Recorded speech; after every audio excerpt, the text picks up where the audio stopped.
الحمد لله وكفى وسلام على عباده الذين اصطفى اللهم لك الحمد ولك الشكر اللهم لا أحصي ثناء عليك أنت كما أثنيت على نفسك أما بعد فأعوذ بالله من الشيطان الرجيم بسم الله الرحمن الرحيم وقال ربكم ادعوني أستجب لكم إن الذين يستكبرون عن عبادتي سيدخلون جهنم داخرين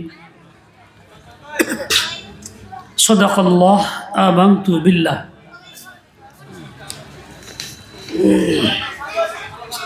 আল্লাহ পাকের মেহেরবানি আল্লাহ তাআলা আমাদেরকে আর ফাতেমা রাদিয়াল্লাহু আনহা ফুরকানিয়া মহিলা মাদ্রাসা ও এতিমখানার উদ্যোগে আয়োজিত ওয়াজ ও দোয়ার মাহফিলে আসার বসার সুযোগ দিয়েছেন এবং হযরত উলামায়ে কিরামের মুখ থেকে অনেক গুরুত্বপূর্ণ নসিহত শোনার সুযোগ দিয়েছেন। আল্লাহ তাআলা আমাদেরকে সেগুলি পাথেয় বানায় দেন, সেই মোতাবেক চলার তৌফিক দান করেন। আজ 13 তারিখ,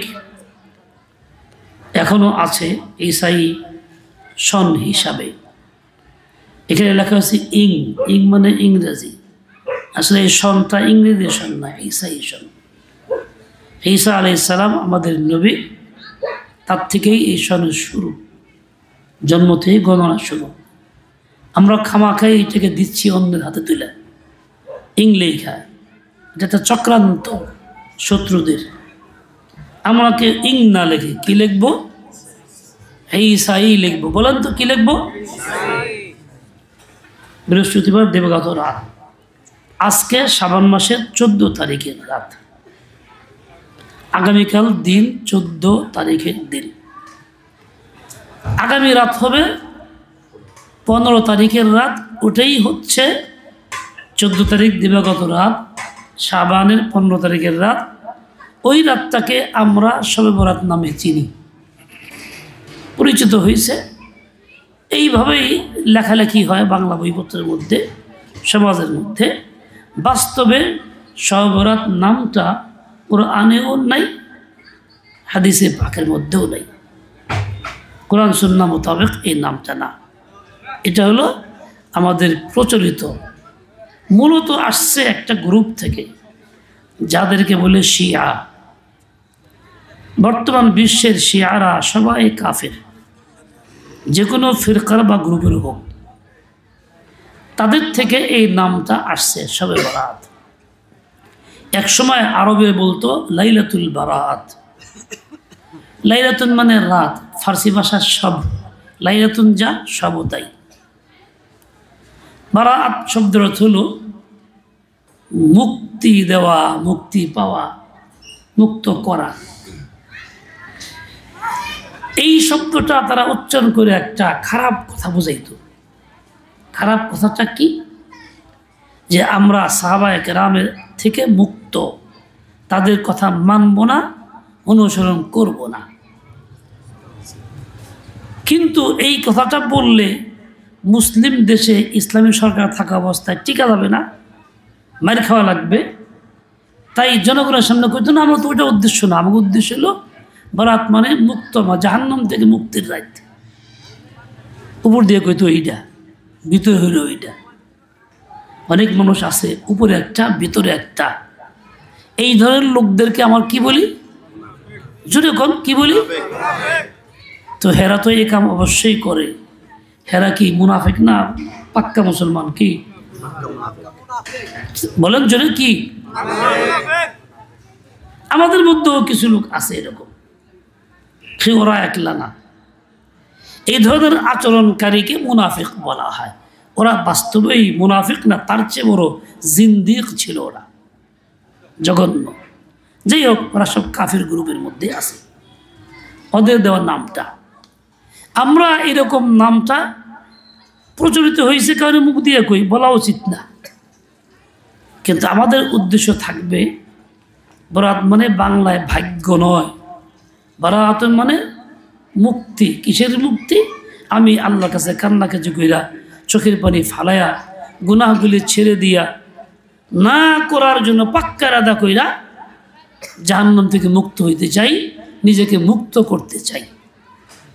কি বলেন, এতে আমরা একমত আছি না? কে কে একমত আছি? আল্লাহ তাআলা আমাকে সবাইকে তৌফিক দিয়ে দেন। এ বাবা ফটো না, ফটো নিষেধ, ফটো না, বসো, কথা রেকর্ড করো। আল্লাহ তাআলা আমাদের সহি বুঝ দেন, হিদায়াত দিয়ে দেন। এরকমভাবে কিছু কথা মানুষের মধ্যে আছে, কয়েকটা উদ্দেশ্য। আর এক বেচারি বৃদ্ধ মানুষ, অশিক্ষিত, দ্বীনি ইলম ছিল না। এই বেচারি স্বামীর খুব শ্রদ্ধা করত। স্বামীর নাম ছিল ডাইল, স্বামীর বড় ভাইয়ের নাম ছিল ডাইল। এখন স্বামীর বড় ভাইয়ের নাম শ্রদ্ধার সাথে নেয় না, স্বামীর নামও নেয় না। একটা সময় ছিল এরকম, এখন তোর আদব কায়দা নেই, সবসময় হয়ে গেছে। হ্যাঁ, স্বামীরও নাম নেয়, বাবারও নাম নেয়। এক ছেলে কইতো দুষ্ট, বাবার নাম মুসলিমে না, বাবারে বলতো। এটা শুধু আমাদের ওই ছেলেটাই না, আরো আছে। এখন অতি সম্মানে কি হয়েছে, খানা পাকাইছে, খাইতে দিছে, ডাল দিয়া ভাত। ভাত দিয়ে ডাল দেওয়ার সময় বলে যে আরেকটু সের নও, সের মানে পাতলা পায়খানা, আর একটু ডাল নাও না কয়ে কি কইছে, কারণ ডাল কইলে অমুকের নাম হয়ে যায়, সম্মান হানি হয়। কি কইছে, আর একটু সের নাও। আচ্ছা, এই অতি সম্মান কি ভালো হইলো না খারাপ হইল? কথা কর। অতি সম্মান ভালো না, সেবা লঙ্ঘন কখনো ভালো হয় না। যার যতটুকু মর্যাদা অতটুকু রাখতে হয়। কেউ আল্লাহর নবীকে অতি সম্মান করে বলে কি নূর, আল্লাহর নূর, আল্লাহ জাতি নূর, অতি সম্মান করছে, এইটাও ভালো না। এর দ্বারা ইমান নষ্ট করে বেঈমান কাফের হয়ে যায়। এক লোক, তার স্বামীর নাম ছিল আব্দুল, ছেলে আব্দুল আলী, আব্দুল কে ডাকে গ্রামে। আত্মাহিয়াত পড়তেছিল মহিলা। এখন আশহাদু আল্লাহ ইলাহা ইল্লাল্লাহ তো ঠিক কইছে, ও আশহাদু আন্না মুহাম্মাদান আবদুহু কইলে তো স্বামীর নাম হয়। কয় কি, ও আশহাদু আন্না মুহাম্মাদান, আমাকে বাড়ির উনিহু ওয়া রাসূলুহু, তাতে কি নামাজ হইব না? শব্দ ছিল কি, ও আশহাদু আন্না মুহাম্মাদান আবদুহু ওয়া রাসূলুহু। অতি সময় আব্দুল কইলে স্বামীর নাম হইব, তাই কন যায় না। ও ভাই, আপনি এরকম করেন কে? চান কে ওপর দিকে? আপনি আমার দিকে চান, এত খেপা খেপছেন কে? নাহলে আপনি আমার সামনে আসেন, আমার কাছে আসেন, তাই আর অসুবিধা হইব না। আসবেন দেন ভাই, ওনারে কষ্ট হইতেছে। আচ্ছা, একটু সামনে ওই জায়গাটা ফাঁক থাকুক, একটু সামনে আসুন।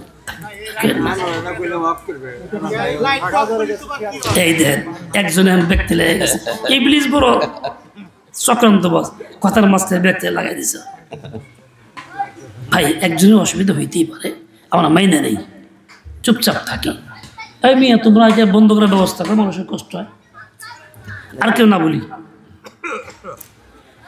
এরকম ভাবে আরেকটা ফিরকা আছে মারাত্মক, উপরে খুব সুন্দর শব্দ, সুন্দর সুন্দর কথা, ভিতরে মারাত্মক।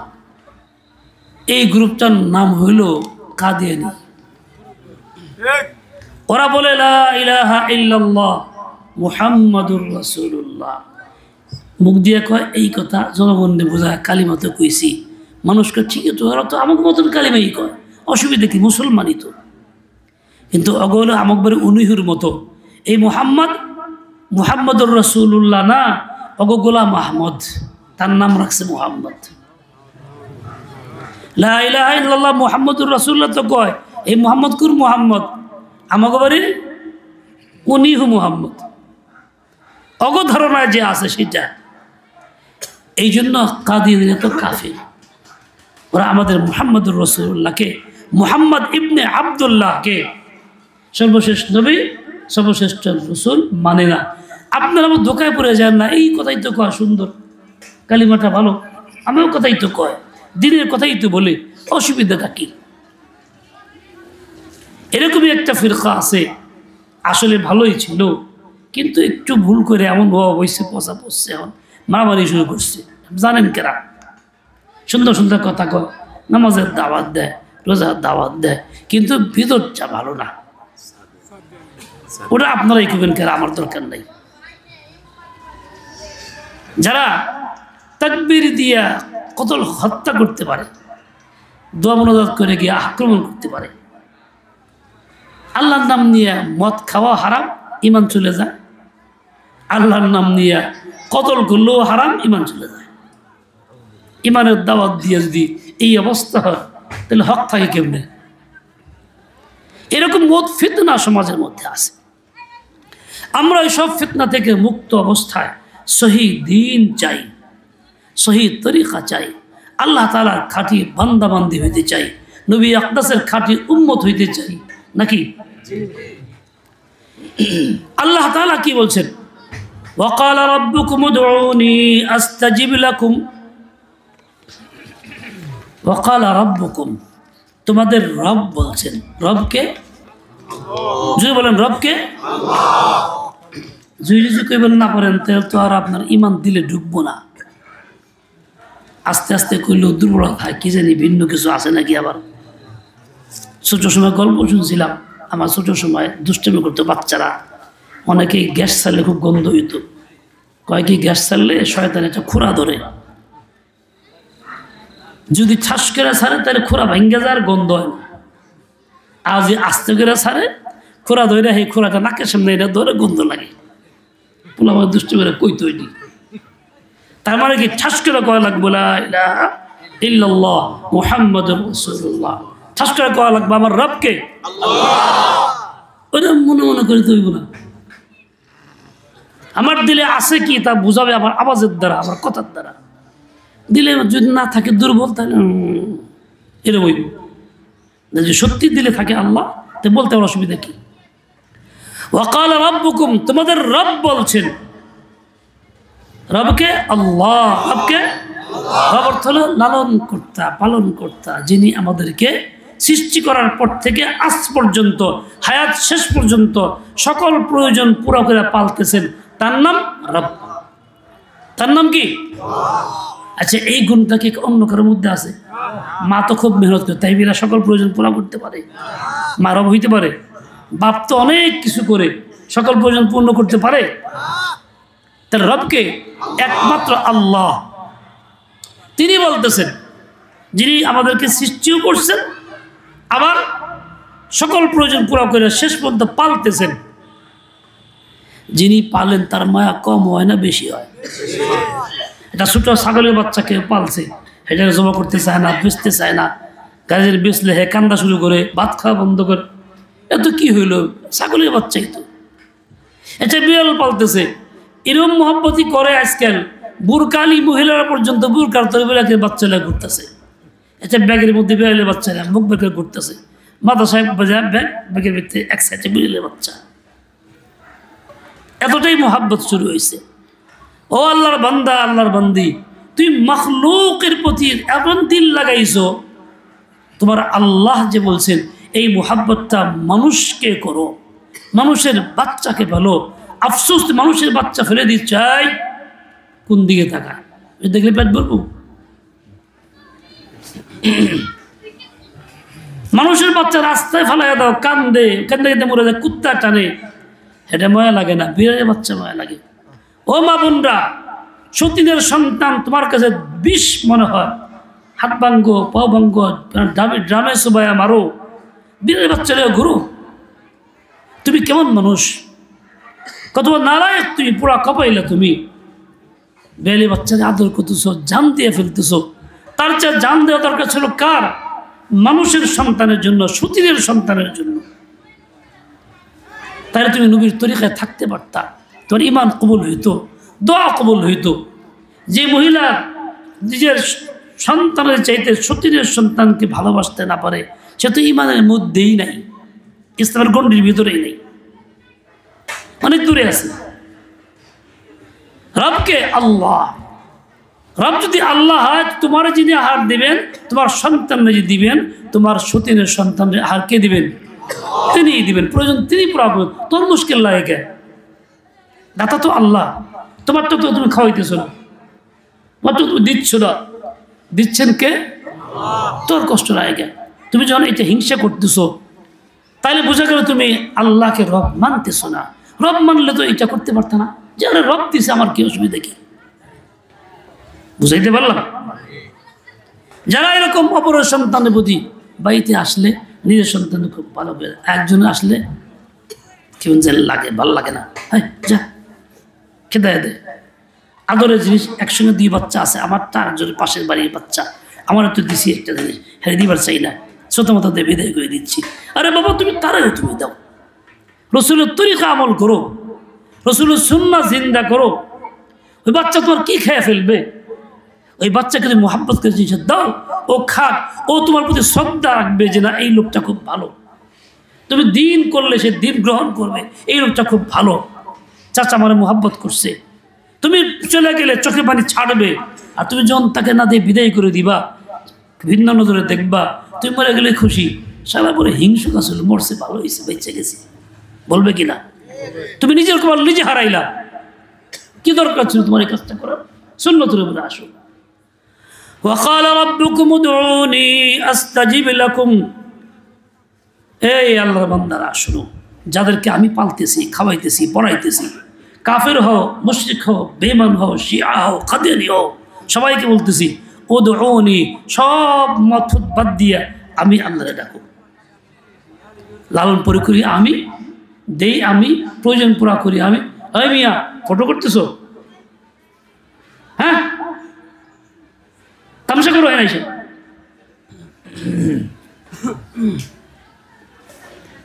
লালন পালন করি আমি, দেই আমি, তা আমারটা তুমি দাও, চাও আমার কাছে। উদউনি, কোনো মাধ্যম মাধ্যম না, কবরস্থানে গিয়েও না, কোনো ব্যক্তির মাধ্যম না, ডাইরেক্ট আমার কাছে চাও। আস্তাজিব লাকুম, আমি তোমাদের দোয়ায় সাড়া দিব, দোয়া কবুল করব, যা চাইবা তাই দিব। শর্ত হলো আমাকেই বলো, আমার কাছেই বলো, আমার কাছে চাও। ও ভাইরা আমার, আমরাও তো চাই, বিভিন্ন প্রয়োজনের কথা বলি, কিন্তু এই কথাটা বলা কেমন হয়? এক বাচ্চারে মা ভাত দিছে খেবের লেগে, আরো আস্তে আস্তে খেলায় খেলায় খায়, এখন বাচ্চারে মা জিগায় ভাত দিব, ভাত দিবি, কথা কয় না, পরে কয় কি জানি মন লইলে দাও। আচ্ছা বলেন, যে বাচ্চা বলে মন লইলে দাও, তার আগ্রহ বোঝা গেল? কথা কন না কেন? বাংলা বুঝেন না আমার? আগ্রহ বোঝা গেল? তাকে দেবে মা? আজকে না ভাত দাও, তার না খাইতে পারলেও যদি চা তবু দেবে, আর যদি মন লইলে দাও, তাহলে কি আগ্রহ নাই। আমাকে দোয়া চাওয়া তো হয় এরকমই, আল্লাহ দাও, মন লইলে দাও, নাইলে না দাও। তার চেয়ে বড় অসুবিধা হলো দোয়া তো করি না, দোয়ার শব্দগুলি উচ্চারণ করি, মন্ত্রের মতো পড়ি, রব্বানা আতিনা ফিদ দুনিয়া, রব্বানা যালামনা আনফুসানা, রব্বি ইগফির লানা, এটার নাম দোয়া না। আল্লাহ তো দোয়ার শব্দ পড়তে বলেন নাই, ইকরাউ আল আদিয়াতুল মাসুরাতা এরকম তো বলেন নাই, ইকরা'য়ের দোয়া বলেন নাই, বলছে উদউনি, আমার কাছে চা। মুখ দিয়ে শব্দগুলি উচ্চারণ করা, পড়া আর চাওয়া কি এক জিনিস? মোটেই না। নামাজের পরে ব্যক্তি মিলে যা যা শেষ, কি হইল? হাত এরম করলে দোয়া হয়ে গেল, চাইলাম না কোনটা? এই যে খামখেয়ালি, এই যে বেতাওয়াজ্জুহি, আল্লাহর দিকে ধ্যান নাই, আল্লাহ মুখী না, তাই কি কত কইলাম, কত চাইলাম, আল্লাহ দেয় না। আর ভাই তুই তো চাষি নেই, চাইলে শুনতে দিব, তুই চাষি নাই, আর চাওয়ার পরেও কইছিস কি আল্লাহ দেয় না, আমার দা হইব না। তুই আগে নিজেই নিরাশ, নিজেই সাক্ষী, তোর দা হইব না, তো তুই হইব কে?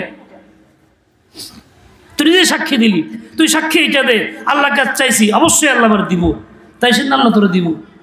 আল্লাহ কেমন চাওয়া চাইতে হবে? বলে এমন চাওয়া চাবো, জিদ ধরে বাইনা ধরে না পায়া যাব না। ছোট বাচ্চা যখন চায় এমনিতে চায়, মামুলি চাইতে শুরু করে দেয়, বিরক্ত করে, কাপড় ধরে টানে, থাপড় দেয়, গেলি দেয়, এরকম করে কামড় দেয়, দেশ নাকা দে, আমার এই যে দে, বাচ্চা এরকম করে না? কোনো ক্রমে না দিলে শেষ পর্যন্ত কি মাটির মধ্যে শুয়ে গোল চিল্লি শুরু করে দিল, গড়াগড়ি। তো বাধ্য হয়ে আপনি কি করবেন? এখন তো কোলাইছেন কামড় খাইয়া, আমার ভালো লাগে না। আচ্ছা উঠে আসে মুখ টুক সাফটা করে খুললে, ঠিক আছে দাও দাও দাও, দিবার ইচ্ছা ছিল না, বাধ্য হয়ে দিয়েছেন। কেন? চাওয়ার জন্য সর্বোচ্চ পদ্ধতি গ্রহণ করছে, তার তকাতে যা আছে একদম সর্বোচ্চ পদ্ধতি গ্রহণ করে সে মাটির মধ্যে শুয়েই পড়ছে। ও আল্লাহর বান্দা, তুমি আল্লাহর কাছে চাও, চাইতেই থাকো, দিল দিয়ে চাও, বাইনা ধরো, জিদ ধরো। তুমি সাজদায় করে বলতে থাকো, যখন ফয়সালা না হবে তুমি উঠবে না। কিরকম থাকো, আল্লাহ তোমাকে বলবেন উঠো। রাসূল আকরাম সাল্লাল্লাহু আলাইহি ওয়াসাল্লাম কিয়ামতের ময়দানে সুপারিশ করার জন্য সাজদায় পড়বেন, দীর্ঘ সাজদা, উঠবেন না। আল্লাহর হামদ সানা চলতেই থাকবে, আবেদন চলতেই থাকবে। আল্লাহ তাআলা বলবেন, ইয়া মুহাম্মদ ইরফা রাসাক, মাথা ওঠান, সাল তুতা, চান দিবে। আল্লাহ দয়া করে বলবেন, এতক্ষণ পর্যন্ত সাজদাই পড়ে থাকবেন, আবেদন করতেই থাকবেন। তুমি এরকম নাসুর বান্দা হইয়া ওইরকম আল্লাহকে সাজদা কাঁদতে শুরু করো, তুমি মুখ উঠাই না যে আল্লাহ মরে যামগা, ওরকম না তুমি দেওয়া গেলে। দেখেন আল্লাহ দেয় কিনা? কিন্তু ওইরকম বলার মতো, ওরকম চাওয়ার মতো কে আছে? বোধ হয় একজন তালাশ করে পাওয়া মুশকিল। তাইলে আসলে ও চাই তো আল্লাহ কাছে, চাই তো না বলি, চাই তো দেয় না। মা বোনরা তো আরো এমনি কাঁদতে পারে। মা বোনরা কিছু দুঃখের কথা মনে খুব কাঁদবো, অভিযোগ করবো, কান থাকবো, গিবত করবো, কাঁদতে থাকবো, চোখ পানি পড়তেছে, মুছতেছে, গিবত করতে আছে, কিন্তু সাজদা করে কান্দো এর মধ্যে নাই, সাজদার মধ্যেই তো নাই। ও ভাই, তুমি চাও তো ওইরকম চাওয়া চাও যে আল্লাহ আগে ছিলেন, সেই আল্লাহ এখন নাই। জোরে কর না কেন? যে আল্লাহ কবুল করতে পারতেন তার ক্ষমতা নষ্ট হয়ে গেছে। আল্লাহর খাজানা ভরা ছিল, আগে কমে গেছে। এরকম না, যা আছে তাই আছে, তো আগে আল্লাহ দিবেন না কেন?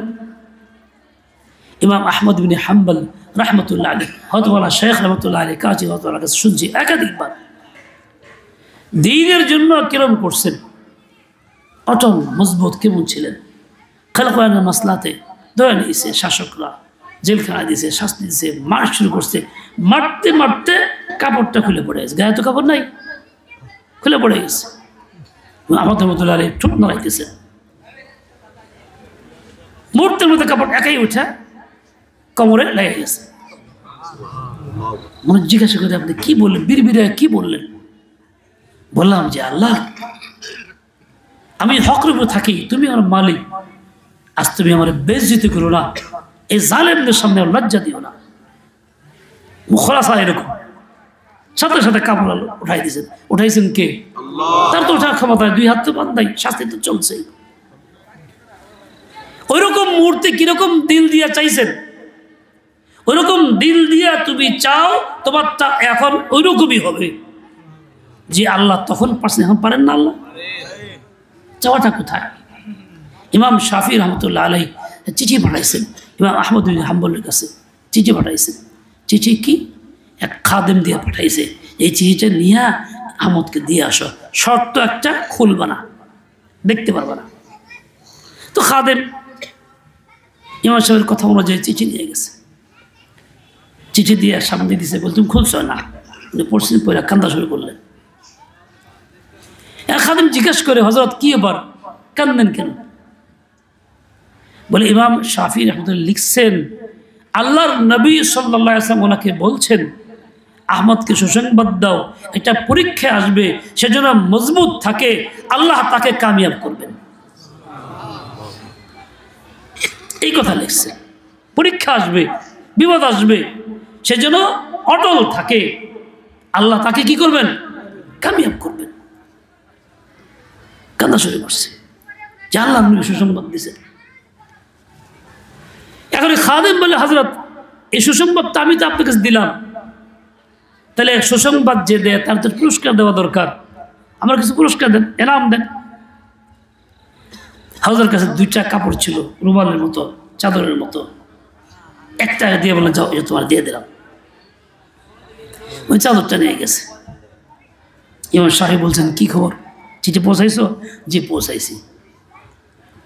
তো কি বলছো তুমি? দেখছিলা? দেখি নাই। উনি কি বলছেন? কি করছে? এই করছেন। তুমি কি বলছো? বলে আমি তো পুরস্কার চাইছি। পুরস্কার দিছে? দিছে। কি দিছে? এই চাদরটা দিছে। বলে তোমাকে দিছি ইমাম সাহেব নিজে, আমি তো তোমার চাইতে পারতেছি না, তো একটা কাজ করো, এই চাদরটা ভিজাইয়া একটু পানি আমাকে দাও, সে পানি পান করবো। কারণ আল্লাহ তাআলা এত মাহবুব বান্দা, আল্লাহ নবী এত মাহবুব বান্দা, যার অবস্থা এরকম, আমি তো এটা পাইতে পারতেছি, চাইতে পারতেছি না, আমার হক নাই, তোমার হক, একটু পানিটা দাও ভিজাইয়া, একটু পানি খাই, তাতে ক্ষতি হবে না। সে পানি চোখে লাগাইছেন, মুখে লাগাইছেন, কোরআন বলছেন। কীরকম অবস্থা ছিল, কীরকম শ্রদ্ধা ছিল, কীরকম আজমত ছিল। আহমদ বিন হাম্বল কীরকম মানুষ ছিলেন, কত কঠিন পরীক্ষায় পড়ছেন, কিন্তু দোয়া কেমন কবুল হয়েছে। আমাদের পরীক্ষা বললে দোয়া করি না, উল্টো মাখলুক দৌড়াই, অমুক নেতার পিছে যাই, মন্ত্রী পিছে যাই, শয়তানের পিছে যাই, হেরে দাওয়াত দিয়ে আনি, বড় করে প্রচার করি, অমুক নেতা, অমুক বড় জালেম প্রচার করি। আরে ভাই তুমি তো আল্লাহর বান্দা, ও আল্লাহর, তুমি তো আল্লাহর বান্দি, তোমার তো কাজ ছিল মখলুক মুখে না হইয়া খালেক মুখী হও, আল্লাহ মুখী হও। বিপদ আসছে, আল্লাহকে বলো যে আল্লাহ আমি হকের মধ্যে থাকছি কারণে এই বিপদ সহ্য করতে পারি না, তুমি সাহায্য করো।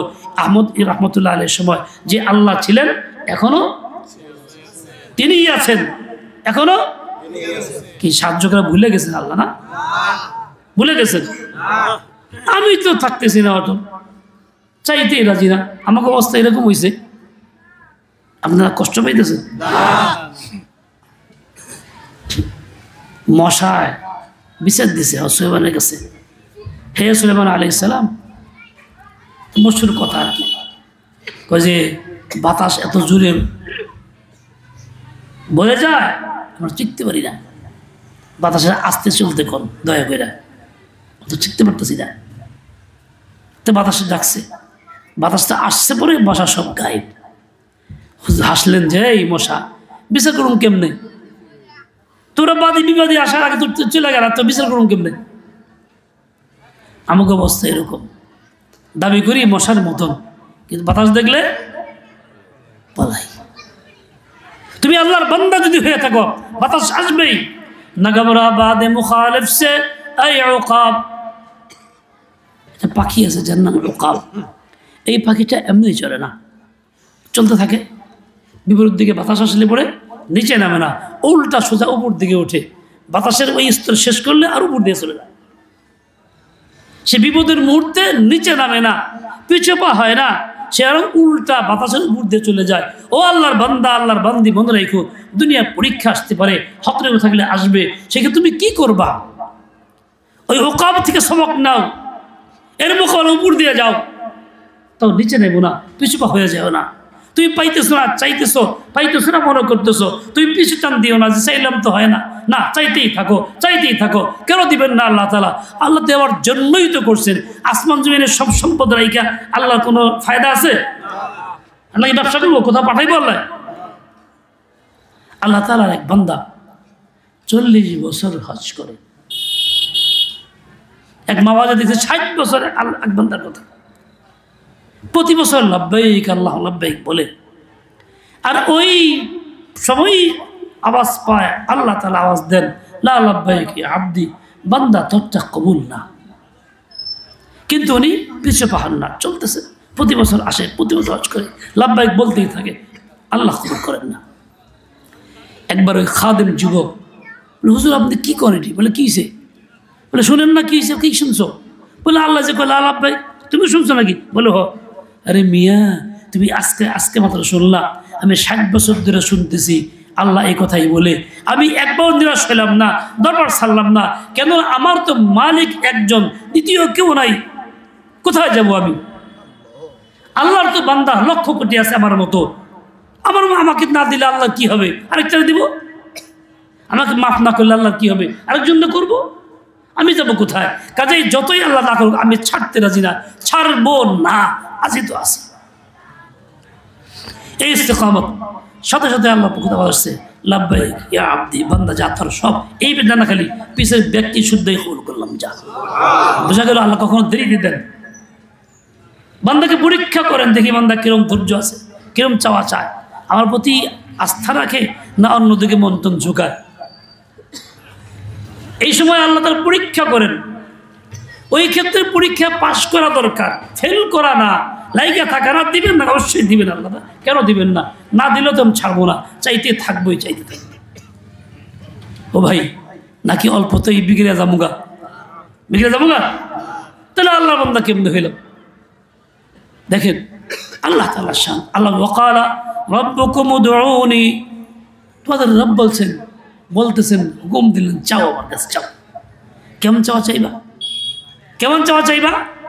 ওই বেচারের মতো চাইবা। কেমন চাওয়া চাইবা? মাওলানা আশিক ইলাহি রাহমাতুল্লাহ আলাইহি মতো চাইবা। মাওলানা আশিক ইলাহি বুলন্দশহরীর তার ছেলে মুফতি আব্দুল্লাহ বারনি সফরে করাচি হওয়া তোরা খানকায় গেছিলাম, তার সাথে কিছুদিন একসাথে ছিলাম। একদিন বয়ানে বলতেছেন না নিজের বাবার কথা। মানে আশিক আলী বুলন্দশহরী অনেক বড় যোগ্য আলেম ছিলেন, খুব বড় আলেম, অনেক কিতাব তার আছে। মরনে কে বাদ কিয়া হোগা একটা কিতাব আছে, যার বাংলা হলো মরণের পরে কি হবে। খুব ভালো কিতাব, আপনারা পড়বেন, নির্ভরযোগ্য তথ্য সব কিছুর মধ্যে আছে। সহি মৃত্যুর পরবর্তী অবস্থা, জান্নাত জাহান্নাম, এইসব নিয়ে তথ্য, সবচেয়ে বিশুদ্ধ কিতাব আমাদের অন্যধরে বাংলা ভাষায় বর্তমানে এটা আছে। বলে এই কিতাব তৈরি লিখছেন, ওনার কোমরে ব্যথা, প্রচণ্ড ব্যথা, ভালো হয় না, সব চিকিৎসা ফেল। সব ডাক্তারদের বুট বসে বলছে অপারেশন করতে হবে, কোনো বিকল্প নাই। মদিনায় থাকতেন, ওনার ছেলেও মদিনায় আছে এখনো, মুফতি আব্দুল্লাহ বারনি। বললেন যে আব্বা আমাকে বললেন বাসায় নিয়ে যাও, ডাক্তাররা বলে ভর্তি করেন, অপারেশন করতে হবে। আব্বা বললেন না, বাসায় নিয়ে যাও, অপারেশন করলে আমি বিছনায় পড়ে থাকুম, মসজিদ যাইতে পারব না, জামাত তরক হবে, বসতে পারব না, লেখালেখি করতে পারব না, সকল নেক কাজ বন্ধ হয়ে যাবে, আমি যা চাই না। সে আব্বার কথায় নিয়ে গেলাম বাড়িতে। আমরা তো খাওয়া দাওয়া করে রাত্রিবেলা নামাজ কালাম পুরো ঘুমাইছি, আব্বা ঘুমায় নেই, এসব নফসা কান্নাকাটি শুরু করছে। বলে সারা রাত ফজরের আজান পর্যন্ত কান্নাকাটি করছেন আল্লাহ তাআলার কাছে, ফজরের আজান পর্যন্ত কান্নাকাটি, ঘুমান নাই। সকাল দিব্যি সুস্থ, কোনো ব্যথা নেই, কোনো ব্যথা নেই, সারাদিন সব স্বাভাবিক কাজ করবো। বিকেলে নিয়ে গেছে আবার ডাক্তারের কাছে চেক করার জন্য, চেক করে ডাক্তার বলে কি ওবার চিকিৎসা করলেন কি? উনি বলছেন যে আমি তো আল্লাহর কাছে বলছিলাম। কি বলছেন? আমি তো আল্লাহর কাছে বলছিলাম। এই বাবা ফটো উঠাও না, এমনি কথা রেকর্ড করো, ফটো না, আমি তো আল্লাহর কাছে বলছিলাম। তখন ডাক্তাররা বললে কোন কি হুজুর, আমরাও তো আল্লাহর কাছে কই, আমগো তো হয় না। আমার ছেলে বলতেছে, আব্বা তখন বলছেন ভাই কাসকে মাংনা চাহিয়ে, খালি মুখে কইলই ওরা, আমাকে গ্রামের ভাষা কম লাগবে না, আইটা বেটা গ, আইটা বেটা কম লাগে, নাসুর বন্ধা হয়ে কওয়া লাগে। আমাকে অত খালি শব্দগুলি উচ্চারণ করা, আল্লাহ আল্লাহ আল্লাহ, এই না নাসুর বন্ধা হয়ে বলো আল্লাহকে। উনি যেমন একটা দোয়া করছেন, যেটা সম্ভব ছিল না, দুনিয়ার নিয়মে চিকিৎসা করা সম্ভব ছিলই না অপারেশন ছাড়া, সেটা আল্লাহ তাআলা সুস্থ করে দিয়েছেন। আল্লাহর ক্ষমতা আছে না, লোক পাওয়া গেছে। এটা তো কয়েকদিন আগের কথা, ওনার ছেলে এখন জীবিত। আমার উস্তাদ কারি হাবিবুর রহমান সাহেব একসঙ্গে পড়াইতেন বড়কটের মাদ্রাসায়। উস্তাদ কয়েকদিন ওনার কাছে সূরা ফাতিহা মশক করছিলাম। উনিও শিক্ষক, আমিও শিক্ষক, দুষ্টামি করতাম, দাদা দাদা কইতাম, খুব আদর করতেন আমাদের, আমার দাদার সাগরিদ ছিলেন সেই হিসাবে। তো উনিও কয়েছে মশক করছিলেন আগে সূরা ফাতিহা। উনি বললেন যে আমার মা 80 বছর বয়স, অপারেশন করতে হবে, সব কিছু তৈয়ার। ডাক্তার বলছে কমপক্ষে 5 ভাগ রক্ত রেডি রাখবেন এই বয়সে। তোরা সব রক্ত রেডি করছি ডাক্তারকে। মা বলে খবরদার আমার গায়ে অন্যের রক্ত ঢোকাবি না।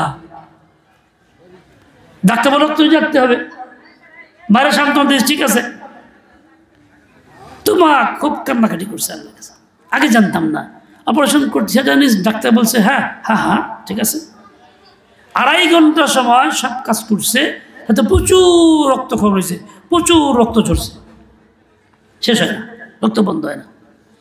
এখন যে রক্ত নতুন লাগাবে এই কোনো পর্যায়ে আসে না, প্রয়োজনই পড়ে নেই। এক ডাক্তার বল কি হবার 80 বছর বয়স, এত দুর্বল দেখলাম, এত রক্ত করতে গাই বলে। আমি তো হেরান, তো মাকে বললাম, মা কি ব্যাপার, তুমি রক্ত বইলা গই? তো মা বলে যে বাবা রে, আমি কইছি আল্লাহ কাছে, আল্লাহ কান্নাকাটি করছি, আল্লাহ বেইজ্জতি করো না আমারে, অন্যের রক্ত শরীরে ঢুকায়ও না, হালাল কি হারাম জানি না, সে হারাম খায় রক্ত তৈরি করছে না হালাল খায়া, আমি হারাম রক্ত নিয়ে যাবো এটা আমি চাই না, আল্লাহ আমার বেইজ্জতি করো না, আল্লাহ আমার রক্ত দিয়ে আমার কাজ ছেড়ে দাও। বলে কান্নাকাটি করে গেছি, তো আল্লাহ তারা সাহায্য করছেন, আমার রক্ত লাগে নাই। ভাই মুর্দা দিলকে জিন্দা করেন কে? মুর্দা দেহকে জিন্দা করেন কে? মুর্দা গাড়ি চালায় কে? ঢাকা থেকে আসতেছিলাম গাবতলী, সন্ধ্যা পরে মাগরিবের পরে, তখন বাস ডাইরেক্ট সিঙ্গারের ধল্লা ব্রিজ ছিল না, গুদারা পার হয়ে আসতে হতো। সন্ধ্যার পরে একটাই গাড়ি ছিল, গাড়ি পাওয়া যেত না, প্রচণ্ড ভিড়, দাঁড়ায় রয়েছি, কোনো রকমই কুলায় না, গাড়িও ছাড়ে না। আমার মনে কল্পনা হলো, এক লোক ছিল নুরু ইসলাম নাম, নুরু পুলিশ করতো, মানে পুলিশে চাকরি করতো, আবার সিএনজি চালাইতো। নুরু পুলিশ পাইতাম, তার লোক বাই যেতাম গা, মনে মনে কইতেছে আল্লাহ কি শান। হঠাৎ দেখি নুরু পুলিশ সিএনজির সামনে দিয়ে যায়, খুব জোরে ডাক দিছি, নাইমা কই যান? বাড়ি যাই, আর দুজন প্যাসেঞ্জার আছে, কিন্তু আমার লয়ে যান। গাড়ি তো খারাপ, খালি বন্ধ হয়ে যায়। আমার যেহেতু আমার সন্দেহ আছে, আমার সমস্যা হলে ফেরিঘাটে গাড়ি কোনো বাড়ি বেরোয় থুয়ে যাম গা। ঠিক আপনার যে দোষা আমারও সেই দোষা, চলেন উঠেন। তো উঠছি, গাড়ি 2-3 হাত যায়, ফার্স্টে বন্ধ হয়, 5 হাত যায় বন্ধ হয়, এই ধাক্কা লাগে আবার বন্ধ, এরকম করতে করতে ঘাট পর্যন্ত গেছে। ঘাটে গিয়ে যখন ফ্রিতে নামছে, টোটাল বন্ধ, আর স্টার্টই দেয় না। ধরো 2টা ফ্ল্যাগ, 2টাই নষ্ট, কাজ করতেছে না। এখন কি করা? এদিকে আমি দুরূদ শরীফ পড়া শুরু করলাম। কোনটা? আল্লাহুম্মা সাল্লি আলা সাইয়্যিদিনা মুহাম্মাদিন সালাতান তুনাজ্জিনা বিহা মিন জামিইল আহওয়ালি ওয়াল আফাত ওয়া তাকদি লানা বিহা জামিআল হাজাত ওয়া তাহহিরনা বিহা মিন জামিইস সাইয়্যাত। শুরু করলাম পড়তেছি। এবার ওই ফেরির লোকেরা ধাক্কায় উঠাই দিল উপরে, সিএনজিরে ধাক্কা উঠাই দিছে, উঠলাম ধাক্কা। এখন এরকম জকর করে বন্ধ হয়।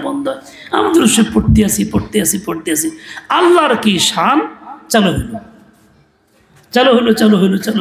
হইল এক টানে একদম বাড়ি পর্যন্ত। ওই ভাঙ্গা গাড়ি, বন্ধ গাড়ি, মুর্দা গাড়ি, তার ইচ্ছা ছিল কোনো বাড়িতে রাইখা সে যাবে।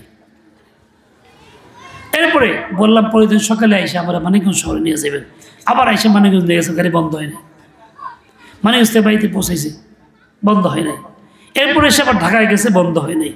এইরকম মুর্দা গাড়ি, ফ্ল্যাগ নাই, কোনো কিছু নাই, জিন্দা করছেন কে? আল্লাহ তাআলা। কি আল্লাহর ক্ষমতা কমে গেছে নাকি? আমল ছিল কি দুরূদ শরীফ, আল্লাহুম্মা সাল্লি আলা সাইয়্যিদিনা মুহাম্মাদিন সালাতান তুনাজ্জিনা বিহা মিন জামিই। এরকম আরো একাধিক ঘটনা আমার নিজেরই আছে। তাহলে আল্লাহ কি দেন কি দেন না? তা আল্লাহ চাইতে বললেন কেন? না দেওয়ার উদ্দেশ্যে চাইতে বললেন? যে দিবেন না সে চাইতে বলে ধোঁকাবাজ হয়। আল্লাহকে ধোঁকাবাজি করে নাকি? আল্লাহ দিবেন দেখে চাইতে বলছেন, ভয় কিসের? এই যেটা সময় আসতেছে কালকে, আগামী রাতে অনেকেই অপেক্ষা করতেছি, মা বোনরা সহ চাইব। চাওয়ার একটা রাত, খাস রহমতের রাত আছে, হাদিসে বর্ণিত অনেক কিছুই আছে।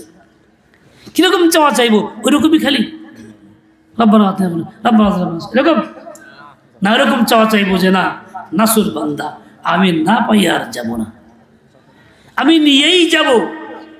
আল্লাহ তুমি যে নাই যদি দাও, কেন তুমি আদেশটা দিলা? নাই যদি দাও, কেন তুমি আমাকে সুযোগটা দিলা? তোমাদের ইচ্ছেই যে না থাকতো, আগে না করতা। হ্যাঁ, নিশ্চয়ই আল্লাহ তাআলা দিবেন। কাজে কালকে যদি, শুধু কালকে না, আজকেও, এখনো, শেষটাতেও, হার নামাজের পরে যে কোনো মুহূর্তে মুমিন যখন আল্লাহমুখী হয়, আল্লাহর কাছে চায়, তো আল্লাহ তাআলা বান্দাকে মাহরুম করেন না। চাওয়ার দ্বারাই বান্দার সম্পর্ক আল্লাহর সাথে আছে, গভীর কতটুকু তা বোঝা যায়। যত সম্পর্ক গভীর আছে তত সে চাইতে পারে, সম্পর্ক গভীর চাইতে পারে না। বেতাকাল্লুফি না থাকলে চাইতেও সাহস হয় না। আল্লাহর সঙ্গে সম্পর্ক বেশি গভীর, বেতাকাল্লুফি সে চাইতে পারে। এই যে আমি চাইতে পারি না, বাধা আসে কেন? সম্পর্ক গভীর নাই, বোঝা গেল। এই চাওয়ার মাধ্যমে সম্পর্ক আরো গভীর হয়। দুনিয়ার সমস্ত মালিক চাইলে বিরক্ত হয়, কিন্তু আল্লাহ তাআলা ব্যতিক্রম, চাইলে খুশি হন, উল্টা না চাইলে বেজার হয়। নবী পাক জানাইছেন রাহমাতুন নবী সাল্লাল্লাহু আলাইহি ওয়াসাল্লাম, মান লাম ইয়াসআলিল্লাহ ইয়াগদাব আলাইহি, যে আল্লাহর কাছে চায় না, আল্লাহ তার প্রতি অসন্তুষ্ট, নারাজ। এর একটা অর্থই হযরত শাইখ রাহমাতুল্লাহ বলছেন, মান লাম ইয়াসআলিল্লাহ মানে যে আল্লাহকে চায় না। যেমন আল্লাহর নিকট থেকে সবকিছু চাইতে হবে, দুনিয়া আখিরাতের সকল প্রয়োজন চাইতে হবে, ঠিক আল্লাহকেও চাইতে হবে যে আল্লাহ আমি আপনার কাছে আপনাকেই চাই, আপনি আমার হয়ে যান, এটাও চাইতে হবে। যে চায় না তার প্রতি আল্লাহ নারাজ। বোঝা গেল চাইলে আল্লাহ তাআলা খুশি, চাইলে আল্লাহ পছন্দ করেন। দুনিয়ার মালিকরা, সম্পদশালীরা চাইলে বিরক্ত, একবার চাইলে দিবে, দ্বিতীয়বার না। কত দিব, আর কত দেওয়াই তো দিলাম, আর কত দেবো, পরে ফোন বন্ধ করে দিব, ফোনে চাইলে বলে। আর না হলে ব্লক লিস্ট, না কি কয়, ব্লক লিস্টে ফেলাই দিব। কত রকম তামসা হবে, দেখাই করবো না, আসলে কই নাই, বেত নাই, দারুণ করে বলে দেওয়া নাই। কিন্তু আল্লাহকে তাই কখনো বলছেন এত আজকে তুই আমার কাছে। এর মতো দুঃখায় বলে মানুষ, আশ্চর্য একজন মানুষ কারি সাহেব সরাসরি কথা বলছে তার সাথে। আমি মনে কয় আমি চাই না আল্লাহর কাছে, চাওয়ার লাগে না, সামকে আল্লাহ দেখে না। কত বড় নৈরাশ্যতার কথা, শয়তানি কথা। আল্লাহ দেখে তবু তুমি চাও, তুমি যে বান্দাকে প্রকাশ করবো না, তোরা কত জানাইবে না। এর চেয়ে আরেকটা শয়তানে কয় কি, এত চাইলে আল্লাহ বিরক্ত হয়, এত চাষকে ভীষণ ভালো না। আরে বেওকুফ, ভীষণ ভালো। আল্লাহ বিরক্ত হয় না, মানুষ বিরক্ত হয়। শয়তান তোমাকে ধোঁকা দিচ্ছে, মানুষের অবস্থার মধ্যে তুমি কিয়াস কেন করতেছো? তুমি যে আল্লাহর বান্দা, তুমি আল্লাহর কাছে চাও, তুমি আল্লাহর বান্দি, আল্লাহর কাছেই চাও, দিবেন তো আল্লাহ তাআলাই দিবেন। ওয়াকাল রাব্বুকুম উদউনি আস্তাজিব লাকুম, কেমন চাওয়া চাইবেন ওই যে ওই রকম। আরেকটা কথা বলবো, বলার আগে আরেকটা কথা কইছি, এই 2 বছরের কথা কয়ে শেষ। আগামীকাল এত বড় রহমতের রাত, দোয়া কবুলের রাত, যার কথা আমরা শুনতেই থাকি। এই রাতেও কিছু লোক পুরা কবাইলা আছে, যে পুরা কবাইলাগুলি ওই কালো লিস্টের মধ্যে, তালিকার মধ্যে আছে, যাদের দোয়া কবুল না, যাদের প্রতি রহমত নাজিল করা হবে না। ওই তালিকার মধ্যে কিছু লোক আছে, পুরা কবাইলা। আমি কোন তালিকা জানা দরকার না। ওমর ফারুক রাদিয়াল্লাহু আনহু মাঝে মধ্যে যাকে বলতেন, ওই সাহাবীকে যার কাছে মুনাফিকদের তালিকা ছিল, ইলমুল আসরার ছিল, বলতেন এই আমার নামটা কি খাতায় আছে না? মুনাফিক তালিকা নাই, আপনার নাম নাই হুজুর। বলতেন আমার তালাশ করা দরকার যে আমার নামটা ওই তালিকায় আছে কিনা। যার পুরা কবিলা দোয়া কবুল হবে না। সংক্ষেপে বলি, এক ব্যক্তি মুশরিক, চাই শিরকে খাফি হোক শিরকে জালি হোক, তার দোয়া কবুল না। যতক্ষণ পর্যন্ত ওই শিরক থেকে সম্পূর্ণ মুক্ত না হবে, সহি ঈমান না আনবে, দোয়া কবুল না, রহমত তার প্রতি নাজিল হবে না, মাগফিরাত হবে না। শিরকে জালি তো চিনি, মাখলুকের পূজা করা, আর শিরকে খাফি চিনি না, অনেক আছে। আল্লাহর আসলে কাউকে বসানো, হ্যাঁ ঠিক নফসের গোলামি করা, সুন্নত না, আল্লাহর হুকুম না, মনে যা চায় তাই, এটাও শিরকে খাফি, এটাও শিরক। আচ্ছা, আল্লাহর হুকুম না, রসুলের তরিকা না, মনে যা চায় তাই করি, এগুলো আমরা কেউ নাই না। কয়টা সুন্নত জীবনে শিখছি, কয়টা আমল করি। সুন্নত করলে 10টাও কিনতে পারব না, কিন্তু কাম তো করি একই। কিরম করি? মনে যেরকম চাই এরকম করি। একজন মানুষ মারা গেছে, আল্লাহর নবীর হুকুম কি? দ্রুত দাফন করো। এই লোকটা মারা গেলে পরে কত রকম তামসা, এই পরামর্শ ওই পরামর্শ, আজকে রাখ কালকে দাফন হইবে, এত যাওয়ার সময় অমুক আসবে তুমুক আসবো। এগুলো তো নফসের কথা, শরীয়ত সুন্নতের কথা না। নফসের গোলামি করতেছি। শরীয়তে কি আছে? অমুকের অপেক্ষা না, জানাজা অধিক লোক হোক, এর অপেক্ষা না, যত সম্ভব মৃত্যুর পরেই এই গোসল করাইতে, কাফন পরাইতে, বাঁশ কাটতে আর কবর খুঁড়তে যে সময়টা লাগবে এর মধ্যে 3 থেকে 4 ঘন্টা হয়ে যায়, এর মধ্যে দাফন করে ফেলো। কিন্তু আমি 1.5 দিন 2 দিন যে রাখতেছি, এটা কি নফসের গোলামি না শরীয়তের হুকুম মানা? কথা কর না কেন? বলি এটাও শিরক। আফারাআইতা মান ইত্তাখাযা ইলাহাহু হাওয়া, এইরকম আছে তো নাকি? কেউ নাই। থাকলে কি করা লাগবো? আগে ইমান পাকা করা লাগবো, নফসের গোলামি বাদ দেন লাগবো। সম্পূর্ণ একটাই লক্ষ্য, আল্লাহর হুকুম রাসূলের তরিকা সুন্নাহ, এর বাইরে না। যে কারিয়ার মধ্যে তাবলীগ কি শিখায়? লা ইলাহা ইল্লাল্লাহ বইলা কি শিখায়? গুরুত্ব কিছু হয় না, যা কিছু হয় আল্লাহর থেকে হয়। সকল ক্ষমতার মালিক আল্লাহ। আল্লাহর হুকুম মানলে, রসুলের তরিকায় চললে শান্তি। রসুলের তরিকা কি? দস্তখানা, মিসওয়াক, এটা না সারা জীবনের সব কিছু। তার মধ্যে জিহাদও আছে, দাওয়াতও আছে, রুনাজারে কান্নাকাটিও আছে, নফসের করে বাদ দেওয়াও আছে। এসব রসুলের তরিকা। মুখ দিয়ে তো কেউ কথাগুলি, কিন্তু কাজে বেলা যেই সেই কপালে ঘাও করছি, মুখ দিয়ে তরিকা কইতেছি, ফানা উঠতেছে, বাস্তবে জিন তরিকায় একটাও নাই। কোন বাপের সন্তান যদি বাপের না জানায় বিয়ে করে, বাপ খুব খুশি হয় না? কি হয়? বেজার হয়। খালি বাজার না, তেজ্য পুত্র তোর আনন্দ না, জীবনে দেখা করব না, বাইত্যা সাবি না, পরিচয় দিতে পারবি না। অথচ আল্লাহ নবীর তুলে কি বিয়ে করছে খুশি, আলহামদুলিল্লাহ। হারাম তো করে নাই, তাতে উঠাই লই আয় খুশি। এরকম কয়জন মুসলমান আছে যে এরকম বিয়ে করছে পরে সে খুশি হয়ে দাওয়াত দিয়ে উঠায় বিয়ে করে আদর করে লই আইছে। হ্যাঁ, বছরকে বছর উঠাই নাই, বাড়িতে টাকা দেয় নাই। এই ঘটনা কম না বেশি? কার গোলামি করলো? সুন্নতের, শরীয়তের? কথা কর না কেন? নফসের। হে কি দোয়া কবুল বলতাম এটা ছাড়ো আগে সংক্ষেপ কই। এরপরে মুশাহিদ, হিংসা বিদ্বেষকারী, মনে মনে খুব জ্বালা, এর প্রতি ওর প্রতি, মুখে তো ভালো হইলে এই ওকিল মিয়া কিল লেগাইছো তুমি এনে, হ্যাঁ এই বেচার এই অবস্থা। মুশাহিদ এটা না ছাড়া পর্যন্ত কবুল না। এরকম ভাবে মুসবিল ইজা, টাকনুদের কাছে খাওয়ার পরে পুরুষরা জুব্বা দিয়া, এই দিয়া, সেই দিয়া, প্যান্ট দিয়া, তারও এই অবস্থা। না ছাড়া পর্যন্ত ছাড় নাই। দোয়া করতেছে, কাঁদতেছে, মাগার ঢাকা আছে। পরের দিনও হয়ে যাইছি, ওই দিন উঠে কাচ্চা কুচ্চা পিনল, পরের দিন যাইছি, সে তো ছাড়লই না। মাথা বেতার আবদ্ধ, আখ কুনলি বলে দেখি, তারও একই অবস্থা। মুদমিনু খাবার, সবসময় নেশা করতেছে যুবকরা, এই নেশা ওই নেশা, তরলার ঘন জামল্লাই তাই। এই অবস্থা তো ইমানের সাথে মৌত হয় না। কোথায় আছে যুবকরা? ও যুবক, তোমাকে আল্লাহ তাআলা জান জীবন দিছে কি জন্য? আল্লাহ তাআলার কে রাজি খুশি করার জন্য, আল্লাহ তাআলার জন্য কুরবানি করো, এই জন্য দিছেন। তোমার নবী যৌবন বয়সে তো নেশা করে নাই।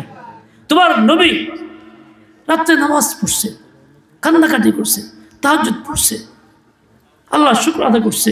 হুজুর আপনি এত করেন কি? আপনি তো নবী। আফালা আকুনু আবদান শাকুরা, আমি কি শুকর গুজার হবো না? কি কও তোমরা? ও যুবক, তোমার জন্য তরিকা দুইটা না, যে তরিকা তুমি আসো। তুমি ভাবতেছো আমি তো নেশা খেলে ভালো হয়, একটু টেনশন কমে জায়গা, যতক্ষণ নেশা খায়া থাকি ততক্ষণ কোনো আজে বাজে চিন্তা আসে না, খুব ভালোই। তারপরে কি হয়? কতক্ষণ পরে যেই সেই তো হও ফ্রি। তুমি কেমনে হও? তোমার এটা নেশামুক্ত, নেশার দ্বারা টেনশন মুক্ত কিয়ামত হইতে পারবা না। হর তরিকা হলো জিকরুল্লাহ, আলা বিযিকরিল্লাহি তাতমাইন্নুল কুলুব। টেনশন মুক্ত হবে জিকরুল্লাহ, আল্লাহর হুকুম মানার দ্বারা, জীবন যৌবনকে আল্লাহ তাআলার নির্দেশ মতো পরিচালনা করার দ্বারা। কোথায় তুমি আসো? স্বপ্নে দেখতেছ, বাস্তবতা নাই। এবারে স্বপ্নে দেখছে আমেরিকার প্রেসিডেন্ট হয়েছে, চোখেতে ঘুমাইছিল, ঘুমাইতে উঠে দেহে চোখেতে পরে মাটির মধ্যে হয়ে রয়েছে, আর সবাই দেখতেছে কি হে আমেরিকার যুবক। তুমি নেশা করতেছ, ভাবতেছ তুমি সব টেনশন ফ্রি হইবা, এইটাই তোমার টেনশন। কোথায় যাচ্ছ তুমি? যাই হোক, এরকমভাবে ওই যে আত্মহত্যাকারী, অন্যকে খুনকারী, এরও দোয়া কবুল না, রহমত নাজিল না ওই দিনেও, যতক্ষণ পর্যন্ত এই সব থেকে মুক্ত না করে। আমি যদি এই সব থেকে মুক্ত না করি, আরেক ব্যক্তি কাতে রহম, আত্মীয় সম্পর্ক ছিন্নকারী, তার দোয়া কবুল না, রহমত নাজিল হয় না। আমি এইসব নিয়ে থাকি, কাল যদি দোয়া শুরু করে দিই পরের দিনে মর্জি এসে, তাহলে আমার দোয়াটা এরকমই হবে, এই দোয়াটা কবুল হবে না। যদি কবুল করাইতে চাই তাহলে এই সব থেকে নিজেকে সম্পূর্ণ মুক্ত করে পাক্কা ইরাদা করে ফেলি, এখন থেকে আর না, যা করছি পারা যাবে না ইনশাআল্লাহ। তো চাইবো ওটা কেমন চাওয়া চাইবো? ওই অন্ধ ব্যক্তির মতো যে হাজ্জাজের ভয়ে চাইছিল। তার মানে হাজ্জাজ তওয়াফ করতেছে, এক অন্ধ বেটা বয়ে রয়েছে, দোয়া করে, আল্লাহ আমার চোখ দুটো ভালো করে দাও, দুনিয়া দেখবার পারি না। তো হাজ্জাজ যাওয়ার সময় পাহাড়ে ধাক্কা মারছে, হ্যাঁ কেন রে? তোকে আমি হাজ্জাজ, এই কথা কনে গেছে তোরা গেছে সব বানাস, কারে কি পেলাম, আমার বেরিয়ে আলাইব। হাজ্জাজও এমন কইছে, এই তুই চোখ চাইতেছিস আল্লাহর কাছে, চোখ যদি চাই নিবার না পারস তো আমি কত খুন করুম, পুলিশ খারাপ করে যাই পালাইবার না পারে, তারা পাহারা দে। এ তো আরো বিপদ, চোখ ছিল না তো ভালো আসলে, এত জান থাকে না, এমন কান্নাকাটি শুরু করছে, একেবারে সাত চক্র শেষ করে আসার আগেই চোখ বাঁধা গেছে। তখন কিরকম মন দিয়ে চাইছে চোখটা, জানের ভয়ে, ওই রকম মন দিয়ে চাইতে হয় আল্লাহ তাআলার কাছে। কালকে যে দোয়া করবেন ওই রকম মন দিয়ে দোয়া করবেন, আজ যে দোয়া করবেন ওই রকম মন দিয়ে দোয়া করবেন। আল্লাহ তাআলা আমাকে আপনাকে সবাইকে সহি বুঝ দিয়ে দেন। শেষ একটা কথা বলবো, হ্যাঁ, এই যে হাদিসের মধ্যে আসছে সুবহানাল্লাহ বিহামদিহি সুবহানাল্লাহিল আযীম, পড়ো তো একদম নাকি খুব বেশি হবে, বেচারা বললা ভরে দেবো। হাদিসের কথা কত বকাই শুনি আমরা, এগুলি ওয়াজে তো শুনি। হ্যাঁ, এই যে হাদিসের মধ্যে আসছে 3 বার কুল হুয়াল্লাহ বল, 1 বার কুল হুয়াল্লাহ পড়লো, কোরআনে পাকের 3 ভাগের 1 ভাগের সব পেয়ে গেল। 10 বার কেউ পড়লো, জান্নাতের ঘর বরাদ্দ হইল। সুবহানাল্লাহ বিহামদিহি কালিমাটা যদি কেউ 100 বার প্রতিদিন পড়ে, তার যাবতীয় সব গুনাহ খাতা মাফ। এইসব তো কথা শুনি, আস্তাগফিরুল্লাহাল আযীম খুব মন দিয়ে 3 বার পড়ছে তো আল্লাহ মাফ করে দিবেন, সবাই তো শুনি। কখন মাফ করবেন? হিন্দু থাকলে, খ্রিস্টান থাকলে, ইহুদি থাকলে, ইহুদি এই কথাগুলি পড়লে, খ্রিস্টানে পড়লে, হিন্দু বললে, কাদিয়ানি বললে, কে বললে? মুমিন বললে, কে বললে? মানে ইমান থাকলে তো বেশি হবে নাকি? হিন্দু যে সুবহানাল্লাহ বিহামদি রাত বেলা জপে, কিন্তু ইমান আনে নাই, ও কি আমার নামা ভারী হইব নাকি দিয়ে পড়বো? তো আমার নামা বউ করতে গেল। আল্লাহ, আমি আপনি এই সবগুলি পড়বো, দোয়া করবো, চাইবো, পাইবো, সবই ঠিক আছে, কখন? যদি ইমান থাকে। তার ইমান না থাকার কি হলো? না থাকারও কাম আছে, অনেক কাম আছে আমগো দ্বারা হয়, যে ইমান না থাকার কাম। তার মধ্যে একটা কই খাই জিনিস বেশি, খাই জিনিস বেশি কিসে? যদি কয় যে আগামীতে ভালো মানুষের নির্বাচন করা লাগবো, নির্বাচিত করা লাগবো, যে খিলাফত ব্যবস্থার কথা কয়, খোলাফায়ে আরবা রাশিদিন যেরকম রাষ্ট্র চালাইছেন ওই রকম রাষ্ট্র চালানোর জন্য যে পদ্ধতি, ওই নীতিমালা গ্রহণ করতে দাওয়াত দেয়, বলে এত উসফুস লাগে, ভাল লাগে না, ঘৃণা লাগে, বাধা দেয়, হুজুর রাজনীতি কথা করেন না। তার মানে কি, যা কিছু ভালো লাগে না, অপছন্দ। দ্বীনের একটা কামকে অপছন্দ করলে ইমান থাকে না? থাকে? উল্টা হজ করি, উমরা করি, ধর্ম নিরপেক্ষতাকে সমর্থন করি, ইমান থাকবো? ধর্মের মধ্যে কি ইমান না কুফর? বোঝেন নাই? সকল ক্ষমতার উৎস কে? জনগণ। যেমন সমর্থন করতেছি, ভোট দেই, মিছিল মিটিং করি, হজও করি, উমরাও করি, কালিমাও পড়ি, মাদ্রাসা কায়েম করি, টেয়া দেই, সবই তো করি, কিন্তু করতেছি ওইটা, ইমান থাকবো? তাহলে কোন অবস্থায় আছি? ইমান চলে গেলে এগিয়ে পড়লে কি? তার মানে কি, দ্বীন ইসলামের যা আছে ছোট বড় সব কিছুকে পরিপূর্ণ আমাকে মাইনে নিতে হবে, মেজাজ সেটা বানাইতে হবে। কোনোটা আমি করতে পারি না আক্ষেপ করবো, অপছন্দ না, ঘৃণাও না। সবাইকে খিলাফত ব্যবস্থা কায়েম করার জন্য দাওয়াত দিলাম। ইমান নিয়ে মরবেন, ইমান নিয়ে থাকবেন, ইমান নিয়ে মরবেন। রাজি আছেন তো ইনশাআল্লাহ?